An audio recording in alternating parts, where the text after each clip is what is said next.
What's wrong with my kitchen? Is it my employees? Nah, they're good. Maybe it's my tools. Nah, they're fine. It must be the ingredients then. Nah, they're perfect. There must be something I'm missing.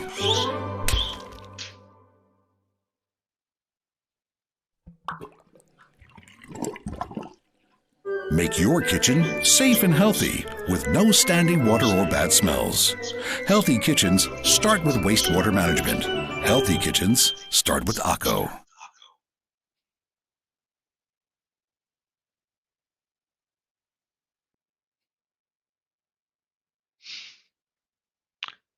Dobar dan svima i dobrodošli na zadnji u seriji ACO webinara na temu ACO odvodnja u prehrambenoj industriji i profesionalnim kuhinjama. Nadam se da me dobro čujete, da sve je ok, pa vas molim u chat samo napišite da me dobro razumijete i čujete. Ako bude neki tehničkih problema, ispričavam se unaprijed, jer zna biti da padne sustav ili slično. Opet hvala vam na ovolikom odazivu. Dakle, za početak da se predstavim, ja sam Ivan Jerman, product manager firme ACO građevinski elementi za visokogradnju, te danas ćemo malo prikazati naše rješenja u profesionalnoj industriji, prehrambenoj industriji i profesionalnim kuhinjama. ACO je, kao što znate, u tome stvarno lider na hrvatskom tržištu, radili smo jako puno lijepih objekata, pa ćemo ih malo pokazati. Pokazat ćemo naše proizvode koje koristimo na tim pozicijama i naučit ćete malo što znači Hygiene First, koji mi uporno pokušavamo objasniti na hrvatskom tržištu, što znači, kakva je prenos njega nasuprot nekih limarskih rješenja ili slično. Dakle, ovo će biti sadržaj. Za početak malo ću vam pokazati kako se koristi naše sučelje, to je Livestorm, zatim ćete poznati malo firmi ACO u Hrvatskoj i svijetu, par projekata koje smo odradili u prošloj ili pretprošloj godini, to je vinarija Galić, to je jedan krasan objekat u Kutjevu, zatim u Studencu punionica vode Studenac u Lipiku i tvornica mliječnih proizvoda u Belom Manastiru kao za kraj. I na kraju par grešaka i problematike ugradnje. Tu smo samo htjeli pokazati na šta treba voditi računa kad se ugrađuju naši proizvodi i što se često dogodi i kakve se greške događaju. I za kraj će biti otvorena pitanja. Dakle, sučelje webinara, ako se niste koristili sa Livestormom, dakle u gornjem desnom uglu imate ove dva zvonca, možete uključiti i uključiti da vam ne zvoni ili zvoni i možete smanjiti ili povećati taj panel ako želite vidjeti chat ili slično. U principu imamo par gore skupine, imamo chat, pitanja i ankete. Chat svi vide, tako da možete postaviti pitanja. Kolegica Dubravka će cijelo vrijeme pratiti mene što se tiče bilo kakvih asistencija. Za kraj ću ja odgovarati na pitanja koja možete postavljati slobodno. U anketama ćemo tijekom samog webinara obznaniti ili objaviti par anketa, pa vas molim da glasujete. Na kraju ćemo to sve prokomentirati.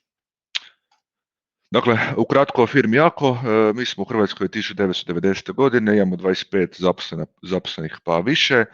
U našoj firmi, kao što znate, puno projektanata surađuje s nama, imamo zaseban tehnički odjel, dakle tu je kolega Dražen Linarić kao najstariji član postave za niskogradnju, njega najviše ljudi poznaje, zatim imamo Edu Turkovića koji je zadužen za tretman oborinskih voda, imamo kolegu Davora Bičanina koji je zadužen za projekte infrastrukture i ja kao za projekte i u visokogradnji. Dakle, također smo raspoređeni u nekoliko regija u Hrvatskoj, kao što vidite, to je West, South, Central i North East kao jedna. Dakle, svaki regija ima svog prodajnog predstavnika i u principu čovjeka na terenu.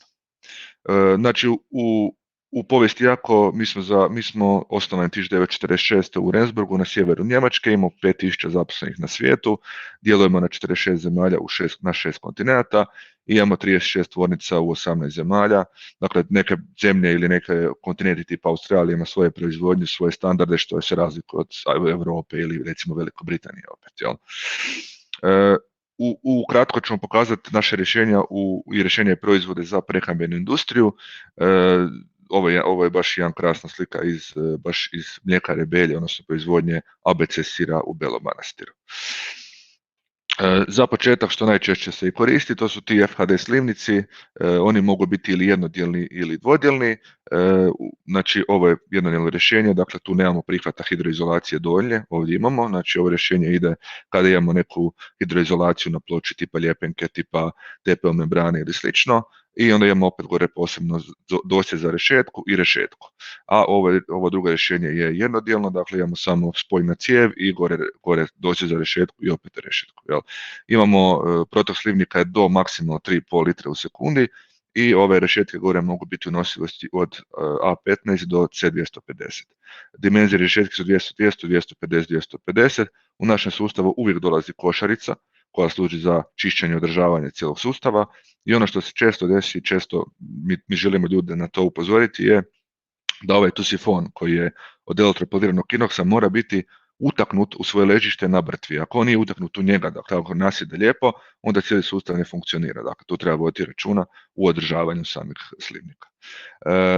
Sad ćemo pokazati jedan lijepi video koji su naši kolege napravili u Njemačkoj. Dakle, on je objašnjava što znači hygiene first, dakle ovo su neka rješenja koje se mogu naći na tržištu, koje nisu higijenski, dakle to su neke klapnice gdje vi ne možete pristupiti cijelom tom slivniku sa svih strana, također on dolje nije zaobljen u radijusima, nego je to spigani lim. I također ta košarica je dosta onako masivna, te je, opet ima puno pravih kuteva koji ne omogućavaju održavanje. Jel? Za razliku velim od nas koji pazimo na te sve radijuse da su veći od 3 mm, također sve brtve su izvadive, održavanje je vrlo jednostavno i naročito pazimo da odgovaramo svim standardima prehrambene industrije koje su bitne. Sad vas molim, objavili smo prvu anketu pa glasajte ako možete. Sad ćemo podijeliti video, prošli put je malo zezao, nadam se da sada neće.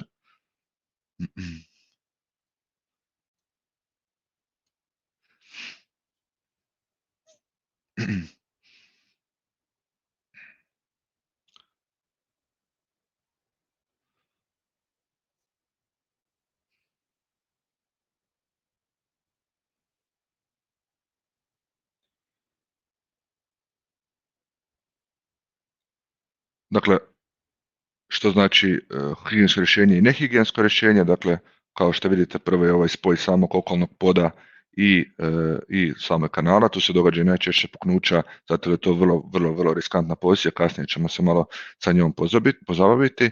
Također, ako nemate ovakve radijuse i slične stvari, tu se puno nakuplja nečistoća i bakterija u prehrambenoj industriji, naročito. Također, često se mogu vidjeti ovakva rješenja gdje su sam detalj gornjeg dosjeda, donjeg dosjeda samo preklopljen, dakle nije vučeni lim, nego je to preklopljeno i dosta često se tu događa curenja i nakupljena bakterije, nečistoća. I za kraj, što je najbitnije, je to potpuno dreniranje sifona. Dakle, ako imate ovakve neke klapne, često tu voda stoji, zadržava se nečistoća, isto tako ovaj kut je vrlo teže za održavanje, zato ne možete maknuti ovu gore klapnu. Pa nastavimo dalje. Ovo sam samo htio pokazati češće greške koje se događaju na objektima. Dakle, za početak to je samo ugradnja tog slivnika. Mi na svakom slivniku, na svakom poklopcu, na bilo kojem našem sustavu imate upute za ugradnje koje najčešće završe u smeću i niko ih ne pogleda, ali evo, čisto da ih upozorimo, da vas upozorimo što znači i na što treba obratiti pažnju. Dakle, kad ugrađujete horizontalni slivnik, on ima svoje nogice se stave u svoje ležišta, te se one podešavaju po visini do tražene visine koja je potrebna. Ako ide vertikalna, on nema nogice, normalno, nego se gurne u prodoru ploči. Nakon toga se gore postavlja zaštita, ona dolazi zajedno sa slivnikom i gore se veže hidroizolacija nakon izrade betona za pad i hidroizolacije. Ono što treba voditi računa gdje se često greška događa je pri spajanju gornjeg dosjeda ili trej kanala ili samog dosjeda rešetke na donji dio slivnika. Dakle, često zbog nedostatka visine ovaj rub, odnosno ovaj tu dosjed, gurnu skroz do dna i onda nemamo ovih traženih 5 mm razlike između gornjeg dijela slivnika i donjeg dijela slivnika. Što znači tih 5 mm?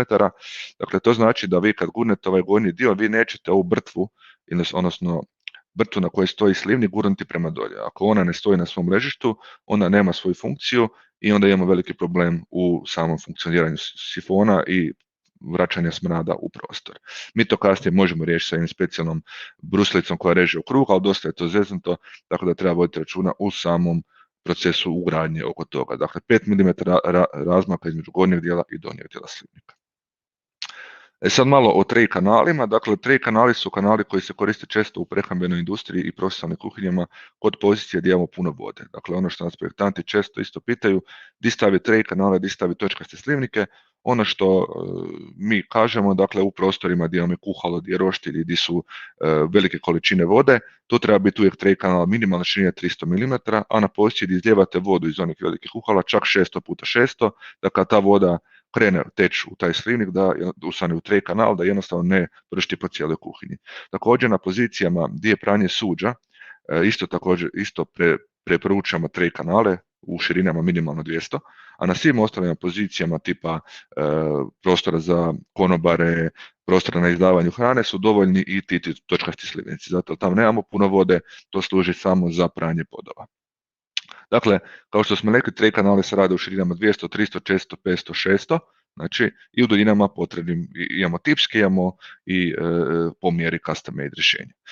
Opet razina nosivosti je od A15 do C250, u dvije kvalitete inoxa 304 i 316, u principu za sve kuhinje najčešće zadovoljava 304, što je isto bitno naglasiti, često projektanti nas pitaju zašto ne, zašto 316, u principu kuhinja sama nije agresivna okolina, nego je to opet hrana koja u principu zadovoljava inox 304. Također, evo sad još jedan video o razlici između rješenja naših i nekih nestandardnih ili nehigijenskih rješenja i samom održavanju i čišćenju takvih kanala. Dakle, to se radi u jednom institutu u Njemačkoj, naše kolege.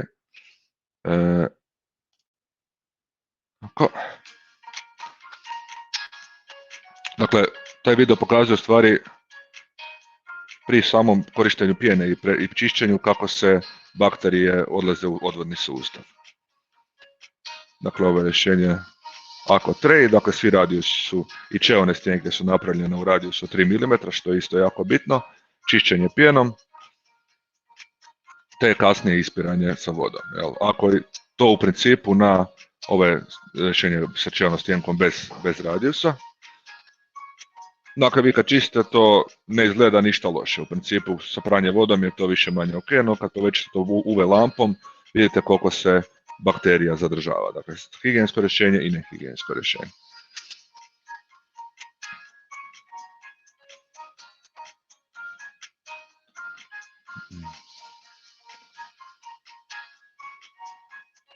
Dakle, ovo je nakon 6 minuta ispiranja, ti kutevi koji nisu higijenski, tu se i dalje bakterije zadržavaju i nakon pranja.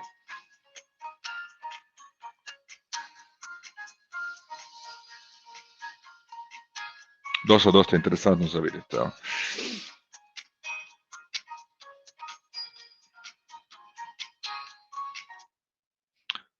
Pa nastavimo dalje. Za sljedeći proizvod koji smo htjeli pokazati, to je Slot 20, to je šlic kanalica za prehrambenu industriju, širine 2 cm, najčešće se koristi u industrijama ili mesa ili industrija proizvodnje pića, naročito vina. U zadnje vrijeme jako su te vinarije u Hrvatskoj popularne, pa evo velim, to je rješenje koje najčešće ide u vinarije, to je modularno rješenje, omogućuje elemente ili sa izljevom, ili središnje izljeve, ili kutne elemente, dakle možemo složiti bilo kakvu konfiguraciju koja je potrebna na gradilištu. Sam rub kanala, kao što vidite s donje strane, je ojačan sa gumom koja taj prvi udar kotača jednostavno omogućava da se cijeli kanal ne potrga pri udaru kotača, dakle ta guma to stabilizira. Također na pozicijama slivnika imamo donje dijelove koje mogu biti ovakvi ili vertikalni ili horizontalni, opet ovisno o samoj konfiguraciji na poziciji gradilišta, i rešetke mogu biti od A15 do C250. Sami spojevi, to sam zaboravio reći, sami spojevi elemenata se na licu mjesta spajaju preko NBR mrtve koja dolazi u kompletu i vijaka i priteže se na gradilištu. Također postoje nogice za niveliranje visine, dakle vrh kanalice se uvijek postavlja horizontalno, dok je dno kanalice izvedeno u padu tvornički. Box kanali su nešto širi kanali koje koristimo na pozicijama gdje imamo puno vode ili gdje imamo recimo u proizvodnji pića pozicije gdje je etiketirka ili gdje je punjenje stakla, to je punjenje boca, tamo ima puno više stakla, dakle ovaj kanal omogućava čišćenje i održavanje, dakle to je kanal širine ili 12,5 cm ili 20 cm, gore imamo rešetke opet u nosilastima do A15 do C250, isto tako imamo zaštitni rub koji je ispunjen gumom za taj udar vozila, udar viljuškara, te sifoni se opet mogu biti ili vertikalni ili horizontalni. Jedno što razlika je velika između slota 20 i box 125 je što često na ovim spojima, dakle taj spoj ne moramo raditi preko brtve, nego box i boxovi kanali omogućavaju varenje tih spojeva na licu mjesta, što je potpuno higijensko rješenje. Ovo je jedan interesantan proizvod koji sve više pokušamo gurati, koji se sve više pojavljuje u projektima, dakle to je care brubnjak za prehrambenu industriju. Dakle, često smo bili se susreli na objektima prehrambene industrije, dakle ovaj spoj zida i ploče je dosta problematičan, zato tu udaraju i viljuškari i taj sam spoj je vrlo često problem za održavanje, tako da su naši napravili jedno rješenje sa polimer betonskim brubnjakom koje zalijepite na pod i na zid i preko njega prođete sa epoksidnim podom. Tu će dobiti savršeni radijus, taj udar kotača viljuškara će biti puno manji i neće pucati i ovo je potpuno higijensko rješenje. Često kod nas naprave to na način na licu mjesta miješaju epoksidni mort sa smolom, odnosno epoksidni mort gusto sa kvarcom i smolom, te to rade na licu mjesta sa rukom. To rješenje isto tako nije loše, ali jednostavno to ono ovisi o samoj ruci majstora, dok je ovo rješenje jednostavno tvornički gotovo i puno lakše za ugradnju i ostale procese nakon. Sad ćemo objaviti anketu broj 2, pa molim vas da glasate. Sljedeći sustav koji sve više, pogotovo zadnje 2 godine, možemo pronaći u projektima, to je AquaPipe. AquaPipe je sustav od inox cijevi, dakle klasičan kao sve plastične cijevi, sve iste elemente imamo i u inoxu. Njega koristimo na pozicijama gdje imamo izlijevanje velike, to jest vode visoke temperature, ili recimo na pozicijama gdje imamo vrlo neke agresivne medije koje idu u sustav odvodnje. Što se tiče inox pipe-a, često ga možemo vidjeti i u javnim garažama, zato je dobar na taj udar vozila, dakle neće puknuti kao neka plastična cijev i kao neka ljevana željeza, nego on će se saviti i kasnije će funkcionirati. Kao što znate svi, sam inox je vrlo glatak, dakle omogućava se totalno doniranje svih voda iz odvodnog sustava, isto tako omogućuje puno manje ovisnog sustava ili ovjesa, zato što je sam po sebi dosta krut. I za kraj smo vam htjeli pokazati jedan novi proizvod, to su Aqua slivnici velikog protoka. To su slivnici protoka do 32 litre u sekundi i maksimalne nosivosti R50 gore rešetke. One se koriste u prehrambenoj industriji kod izlijevanja onih velikih tankova i čišćenja, zato tamo moramo imati veliki protok i da normalno da ta voda kad dođe da ne poplavi cijeli okolno teren. On je dostupan i sa OSB zaštitom, kao i svi naši proizvodi, a to ću vam pokazati što to je. I on ima mogućnost spajanja na kanale velikih dimenzija, tipa u Studentu smo stavili ovakav slivnik i kanal smo koristili širine 50 cm. Par primjera iz prakse. Vinarija Galić, Studenac Lipiki, tvornica mliječnih proizvoda, opet Vinarija Galić, krasan objekat u Kutjevu koji puno je vas sigurno vidjelo. I velim, sve više su takve vinarije i u Hrvatskoj, Galić je bio jedan od pionira u tome, ali sad je sve više takvih butik vinarija koja nije, ta vinarija više nije proizvodni pogon, nego ona postaje jedan krasan objekat za turizam ili za obilaženje, tako da sve više je to popularno u Hrvatskoj. Vinarija Galić u Kutjevu ima kapacitet oko 630.000 boca, kao što sam rekao, to je jedna od prvih butik vinarija u Hrvatskoj, što znači da uz samu tu funkcionalnost je isto tako bitna ta estetika. Ovo je jedan od zahtjeva investitora bio da ima ovakve okrugle revizije zbog prenošenja same sile na tom spoju i zbog vizualnog intenziteta cijele priče. Dosta je bila specifična situacija, zato smo imali liniju u obliku češlja ili u obliku slova E. Imali smo gotova fiksna mjesta izljevna koja su ovdje i tu smo morali dosta paziti na ta, znači naša kanalica je tvornički napravljena tako kako je, znači ona je u točnosti prema svim nekim normama i vi kad mjerite, najčešće dogode greška u samom tom razmjeravanju svih tih revizija, onda na licu mjesta treba to malo pripasavati. Ono što ja uvijek preporučam u samom izvođenju, da na tim mjestima slivnika ostavi se malo ipak veća rupa, tako da sam taj slivnik ima ipak malo lufta, da nije to sve knap, zato sve te brtve, svaka ta brtva na spoj nosi nekih milimetar ili dva, i ako se ona dovoljno ne zategne, na toj duljini će se nakupiti i onda ti izljevi neće pasati u svoje pozicije. Što smo još htjeli pokazati, često nas velim pitaju u zadnje vrijeme di koristiti koji kanal u vinarijama. Vinarije su objekti koji se nekako kroz neke faze jednostavno dijele. Prva faza je proces prihvata grožđa ili sirovine. Tu je najčešće dolazi se sa nekim ili traktorima ili sa prikolicama ili s kamionima. Tu uvijek preporuka široki kanal sa rešetkom, dakle box 125 ili box 200, koji će omogućiti otvaranje i čišćenje cijele te priče, ali može biti i blata i peteljke i slično. Nakon toga imamo preradu. Prerada je isto tako dosta prlja posao, gdje imamo dosta i peteljki i opet tog bobica grožđa i slično, isto tako preporuka box 125 ili 200 kanala. Nakon toga idemo u filtriranje, to je dosta čist posao, ali je potrebna velika protočnost slivnika, zato jer tu ispuštamo tu vodu i samo to filtriranja. Nakon toga ide odležavanje. Odležavanje u principu nije mokar proces, ali tu i tamo taj prostor treba očistiti, oprati da bude uredan, tako da je tu preporuka slot 20. Kod buteliranja, baš u poziciji same punjenja, često se može razbiti ta boca ili slično, dakle tu je preporuka box 125 kanal koji će opet omogućiti čišćenje cijele priče. Inače imamo i sustav hvatača stakla koji se tu može koristiti, koji se može graditi, dakle tu je specijalne komore preko sita koje omogućavaju čišćenje cijele priče. I na kraju imamo otpremu, u otpremi u principu opet dolaze ti kamioni, ali tu nemamo toliko otpada i smeća, tako da tu je preporuka ili slot 20 ili klasični slivnici. Sljedeći, dosta specifičan projekt je bio Studenac Lipik. Dakle, kao što znate, to je projekt u Lipiku gdje se puni Studenac. Nedavno je kupila Radenska, dakle Slovenska Radenska je preuzela Studenac. Imali smo zahtjev za kanalom od 15 metara, 14,74, koji na kraju ima ovakva dva velika slivnika. Potreban nije zahtjev za protok otprilike od 50 litara u sekundi, što je izuzetno veliko. Isto tako Radenska je zahtijevala varenje kanala na licu mjesta, to ćemo kasnije pokazati, i nosio se rešetka C250. Ovo je dosta širok kanal, tako da ta rešetka je dosta robustna i velika, vidjet ćete kasnije, stvarno je to sve veliko. Sad ćemo objaviti anketu broj 3, pa vas molim glasujte. Dakle, nakon izrade same ležišta kanala na gradilištu smo bili na montaži.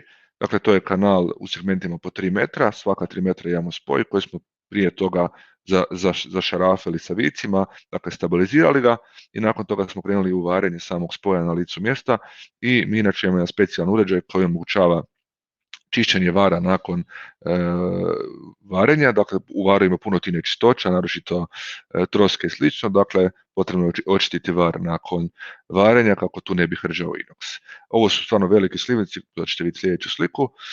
Ove razupore služe tu da nakon varenja i nakon montaže pri betoniranju okolne površine da se cijeli kanal ne stisne. Dakle, ovo je radionički nacrt koji smo napravili. Dakle, to su dva velika slivnika na krajima linija, po 3 metra su segmenti, dolaze na gradilištu, te spajaju se na licu mjesta u jednu veliku liniju. Dubina kanala je pola metra, a ovdje je oko 70 cm. Dakle, fina montaža na gradilištu, fina montaža, koristili smo noktice za niveliranje, malo nam je tu falilo visine pa smo koristili ovakve elemente, znači za nastavljanje navojnih šipki. Dakle, nakon varenja, ovo je iza samog slivnika, ovo je neki sve zajedno, tu metar. Dakle, odavde do dnu je metar i spojna cijev 315. Ovo je veličina slivnika ili veličina tog slivnika velikog protoka. I velim, nakon varenja, to izgleda ovako. Dakle, puno je tu nečistoća i puno je tu svega. Imamo specijalni uređaj s kojim preko procesa struje i kiseline izvlačimo te nečistoće van, te nakon čišćenja to izgleda ovako, još kasnije se sama ta pozicija čisti sa specijalnom tekućinom, i gore smo taj sam spoj početkali, tako da tu nemamo brtve ili slično, nego je to cijeli kontinuitet kanala. I nakon cijele montaže je određena zaštita, OSB zaštita, znači to su specijalne naše ili klasične naše ploče od OSB-a koje se postave na kanal i služe da pri izradi sljedećih procesa, betonaže i slično, sama ta nečistoća ne ulazi u kanal. I ovo krajnje rješenje, dakle to su pozicije slivnika, to je kasnije montažeri opreme su odrezali kako bi mogli ove cijevi spustiti dolje. Ovo je izgled rešetke, kasnije su ove razupore isto makli, na početku nisu, malo su to zaboravili. I velim, ovo je taj sifon za vadanje, ovo je veličina sita. Krasno je to rješenje, krasno je ispalo, velim, hrpu tih spojeva, evo ovo je cijev recimo iz samog tog spremnika koji ulazi dole, koja je, velim, taj protok je tu najveće opterećenje. Sljedeći projekt koji smo odradili, to je tvornica mliječnih proizvoda u Beljevu. Meni je osobito drag projekt, zato je ABC Sirim je stvarno jedan od vrhunskih proizvoda i smatram da mora imati jednu krasnu proizvodnju. Tu smo koristili Ako Box 125 kanale u dosta specifičnim oblicima, te smo koristili tray kanal koji ćete vidjeti sa punom pločevinom, zato tu pri samoj montaži dolazi veliki teret, pa su cijeli nosivosti C250. Moralo biti sve inox 316 zbog agresivnih medija pri čišćenju cijele površine. Dakle, ovo je konačni izgled, dakle to je Box 125 kanal, keramika je okolo, a velim ovo je tray kanal sa dosta specifičnom tom pločevinom od inoxa koja omogućava prolazak svih viljuška i sve slično bez ikakvog oštećenja ili slično. I ovo je finalno rješenje, te linije smo odvojili zbog cijelog rada cijele priče, ovo je otprilike nekih 30 metara, pa smo to odvojili kako bi cijela priča bolje radila. I za kraj smo pripremili problematiku gradnje i greške u izvođenju. Dakle, često se sretnemo s time, zovu nas kad je već kasno, kako nešto sanirati, kako nešto riješiti. Ovo je najčešća greška koja se desi, dakle pri izradi epoksinih poliuretanskih ili bilo kakvih podova je potrebno tu površinu pobrusiti. Pri brušenju površine betona najčešće se ovako kanal ošteti, dakle svi ti tanjuri koji prolaze oštete taj rub kanala. Bitno je na vrijeme reagirati tako da nas se nazove, pa mi imamo jedan specijalni gel koji možemo dati i da se taj rub početka na vrijeme, kako to hrđenje, progresivno hrđenje se ne bi desilo na ostalim pozicijama. Dakle, velim, nakon izrade podova su pobrusili cijelu priču, sva sreća su zvali nas na vrijeme pa smo to uspjeli sanirati i na kraju je ispalo sve ok. Ali velim, o tom uvijek treba voditi računa i velim, taj spoj samog epoksinog poda i okolne površine je dosta problematičan. Ono što isto često vidimo na gradilištima je neka ovakva rješenja koja nisu tipska i koja su, ja bih rekao, dosta loša. Znači, ovo je slivnik na koji su oni spojili PVC membranu doslovno preko brtvila i preko silikona. Znate sami da to ne funkcionira u konačnici dobro je možda dok je novo i dok to cijela priča funkcionira, ali iz iskustva znamo da bilo kakav brtvila, bilo kakav silikon klasični, govorimo o klasičnim silikonima, ne može se dovoljno dobro zalijepiti na inox, zato je inox vrlo gladak materijal i ne prihvaća bilo kakve ulazak u svoju strukturu. Zato imamo klasična rješenja preko onih slivnika za prihvat hidroizolacije koji služe baš za ovakve situacije. Dakle, da imate slivnik, da ukliješite hidroizolaciju i da nastavite gore u sljedećim koracima. Ovdje je potencijalno da će nakon nekog vremena cijeli taj spoj popucati, da će sva ta voda onda ulaziti na tom spoju. Ovo isto često se desi, dakle, u samoj montaži zaborave visinu gotovog poda, pa im fali tu par centimetara, onda u principu se elementi te nogice se mogu nastaviti preko navodne šipke elementa vika, ili mi u originalu, ako znamo to, ako nas neko obavijesti, imamo i nogice bilo koje visine potrebne. I ovo je recimo jedan detalj koji se često desi na gradilištu, dakle sam taj spoj inox kanala i slivnika je dosta problematičan, jer inox radi drugačije nego neki klasični podovi, znači samo to širenje, skupljanje materijala je tu dosta izraženo.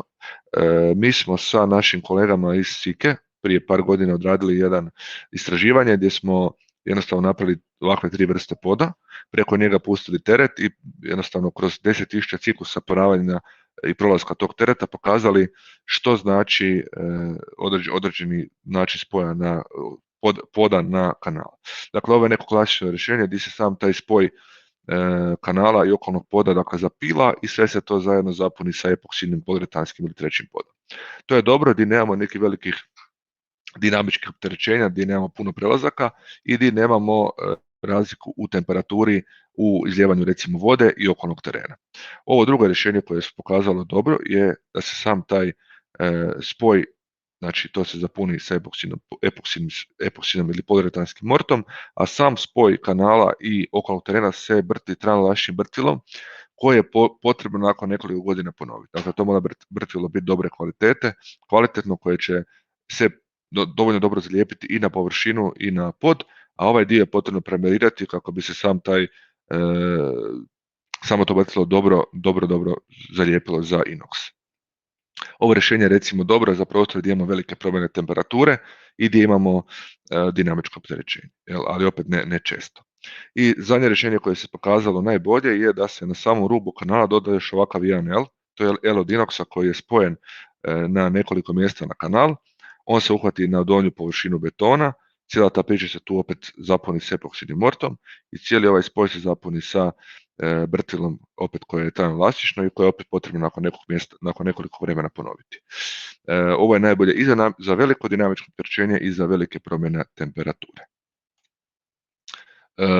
Sad možete glasati za anketu na anketu broj 4. Za kraj smo htjeli pokazati često što se desi, dakle na pozicijama velikih tereta viljuškara, naročito na pozicijama gdje taj viljuškar skreće, se često koriste rešetke koje nisu dovoljno adekvatne nosivosti za tu poziciju. Pogotovo ovakve rešetke mrežaste koje na toj poziciji onda se mogu popigati i mogu strgati se. Ono što je bitno uzeti u obzir je to dinamičko opterećenje u cijeloj toj priči, izbjegavati široke kanale na tim pozicijama gdje viljuškar se okreće ili slično i uzeti u obzir uvijek samu težinu viličara i tereta koji on prevozi. To se često desi da to ne uzmu u obzir i jednostavno kad viličar sam po sebi je dosta težak i sa svojim teretom prelazi neke nosivosti. A isto tako htjeli smo pokazati opet jedan YouTube video gdje su naši napravili razliku između unutarnje norme i vanjske norme, što ljudi često zaboravljaju, neki naši konkurenti to koriste pa jednostavno koriste krive norme na krivim pozicijama, to je tako reći najblaže. Dakle, ovo je samo prikaz zašto 12,5 tona nije uvijek 12,5 tona, jer uvijek ovisi to o samoj normi koja se propisuje, koja se koristi. Jel? Znači, M125 nije isto što i B125. Jel? Znači, HRN 1253 je unutarnja norma, HRN 143 je vanjska norma, kao što znamo. Jel? Dakle, sama priča, ako idemo na istu prečku od 4 mm i koristimo dvije različite norme. Jel? Dakle, veličina pritisnog elementa kod HRN 1253 je puno manja, a ista masa koja se pritišće, to je 12,5 tona, tako da normalno kao što znamo nije isto raspored sile na manje površini ili na većoj površini. I normalno na kraju cijele priče ne prolazi u samom testiranju jedno i drugo rješenje. Jel?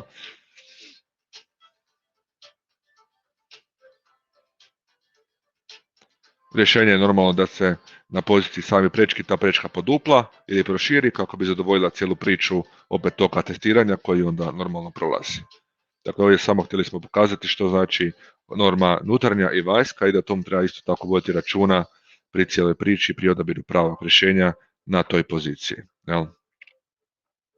Oba dva su M125, B125, ali recimo ovo je dokaz što je velika razlika.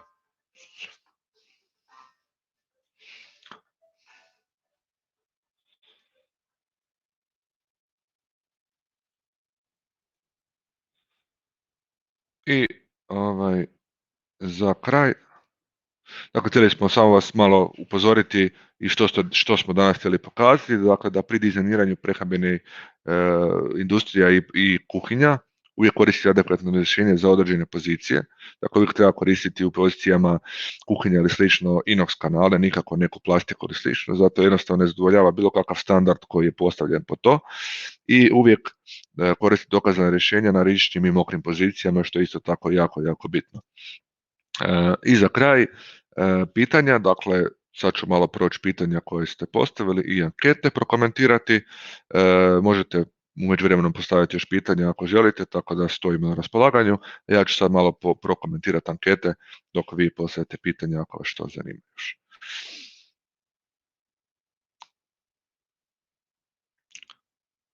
Dakle, Ajmo ovako od prvoga. Bilo prvo pitanje koliko se često susrećete s kanalima i slivnicima u kuhinji neke limarske proizvodnje. Kolege su odgovorile ponekad, dakle to je neko naše iskustvo, dakle da često to rade limari, što velim, nije možda loše rješenje, ali jednostavno ne zadovoljava bilo kako to standarde održavanja i čišćenja, pogotovo nakon nekog vremena cijela priča se počne vraćati taj smrad iz kanalizacije, onda je potrebna sanacija cijele priče, tako da to je po meni isto tako bitno. Kako završavate, drugo pitanje bilo kako završavate spoj industrijskog poda na panele ili zidove. Najčešće su tu bilo pitanje da se taj detalj ne razrađuje, kao što ste vidjeli taj detalj je dosta bitan, zato velim tu se događa često to pucanje, ta voda onda ulazi ispod panela i te bakterije se nakupljuju na toj poziciji, tako da tom treba voditi računa isto tako. Što se tiče slivnika, kolege najčešće koriste slivnike manjih od 6 litara po sekundi, dakle to je velim, najčešće rješenje, to je bilo ovakva ili prehrambena industrija ili profesionalna kuhinja. Što se tiče podova, najčešće se koriste ljevani podovi, isto tako iz iskustva najčešće, tako da, a drugo odabir je normalno keramičke pločice. Ljevani podovi se više su popularni i dobri za održavanje, tako da prehrambena industrija ide u tom smjeru. Što se tiče pitanja nije bilo baš nešto previše, tako da tu nemamo šta prokomentirati. I za kraj smo vam još pripremili 2 ankete, pa vas molim vas glasujte. To su 5. i 6. anketa, dakle pošto je ovaj zadnji u ovoj seriji webinara, prva u našoj seriji, na jesen planiramo opet zavrtiti cijelu priču, ali s nekim drugim temama. Isto tako smo razmišljali o samom webinaru na temu pitanja-odgovori, dakle da se slobodno možete prijaviti, slobodno možete pitati što želite, dakle da jednostavno odgovaramo na pitanja koja su postavljena, tako da možda recimo, ako vas to zanima, ću baš pogledati. Evo, puno kolega veli da je zainteresirano za takvu vrstu webinara, tako da to onda možemo pokrenuti i napraviti. Dakle, to je bila neka ideja da se naš 4 produkt menadžera sjednemo, snima nas se i vi velim postavite slobodna pitanja, a mi odgovaramo na ta pitanja. Tako da evo, drago mi je zbog toga. Tada ćemo to sigurno ili na jesen, mislim najvjerojatnije na jesen ćemo pokrenuti, dolazi ljeto, puno ljudi ide na odmor, tako da sad ćemo ovaj dio preskočiti, na jesen krećemo sa drugim smjerom. I za kraj, evo, drago mi je da ste opet bili u velikom broju, bilo vas je oko 170, 180, hvala vam na velikom odazivu i evo, vidimo se u Opatiji na danima inženjera, imat ćemo tamo štand, tako da slobodno dođete do nas, navratite, da se vidimo, da porazgovaramo, možete tamo pitati normalno šta želite, tako da evo, to je to. Hvala vam još jedanput i ugodan dan želim.